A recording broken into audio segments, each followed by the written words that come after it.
කරලා තමයි මේ තියෙන්නේ. මේ හැම ගහකම බලන්න කොහොමද ගෙඩි තියෙන්නේ, කොහොමද කප්පාදුවක් කරලා තියෙන්නේ.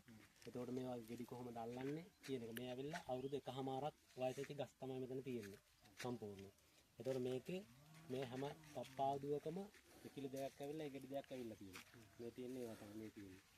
එතකොට මේක මේ අවුරුදු 1කමාරක වයසක මේ කාල සීමාවක් ඇතුළත මේ අපි ගන්න අස්වැන්න මේ කප්පාදුවෙන් මේ එන අස්වැන්න තාම ඇවිල්ලා නැහැ. මේ ගිය කප්පාදුවට තමයි මේ ගෙඩි ඇවිල්ලා තියෙන්නේ. මේ දැන් මේ කප්පාදුවේ අපි කප්පාදු 100ක් විතර මේක ගහක් කරලා තියෙනවා. කප්පාදු 100ක් කරනවා කියන්නේ ගෙඩි 400ක්. ඒ කියන්නේ ගෙඩි 400ක් කියන්නේ සාමාන්‍ය 1 කිලෝ එකට ගෙඩි 4ක් අල්ලුවත් කිලෝ 100ක් එක ගහකින් අපි එක කප්පාදුවෙන් ගන්නවා. ඒ කියන්නේ මාස 3ක් හෝ මාස 4ක් වෙනි කාලයක තුල. එතකොට ඒ වගේ කප්පාදුවක් කරාට පස්සේ අපි අවුරුද්දකටම කිලෝ 50ක් නරන් දෙනවා කිව්වේ. එතකොට අවුරුද්දකටම කිලෝ 50ක් නෙමෙයි මෙතනින් එක කප්පාදුවෙන්ම කිලෝ 100ක් ඇවිල්ලා තියෙනවා. එතකොට අවුරුද්දට කිලෝ 300ක් ඇවිල්ලා තියෙනවා. එක ගහකින්. එතකොට අපි කිලෝ 50 ගානේ අක්කරකින් කිලෝ 2400ක් නම් දාගත්ත කරේ. ඔයාගේ තල 1500ක් තියෙනවනේ.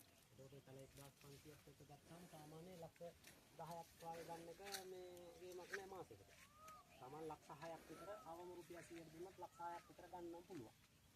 තල 1500. ඒකට ඒ තත්ත්වයට යන්න නිවැරදි කප්පාදුව, නිවැරදි නඩත්තුව, එතකොට තෙල් බෙහෙත් පොහොර, කොහොමද වතුර ජල සම්පාදනය, ඒ සියලුම දේවල් අංග සම්පූර්ණව කරන්න ඕනේ. අපි කියලා දෙන විදිහට තමයි ඒ වැඩ පිළිවෙල ඔයාලා කරගෙන යන්න ඕනේ මෙතනින් එහාට.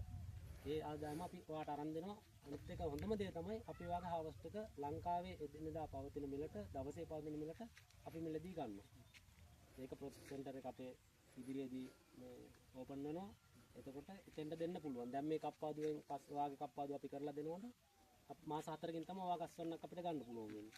එතකොට ඔයාට අපිටම ඒ දවසේ පවතින මිලට අපි ඇවිල්ලා ගන්නවා. අපි වගාව බලමු ඉස්සරහට බලන්න. ඇවිල්ලා බලන්න කොහොමද තත්ත්වය කියලා දෙන්නම.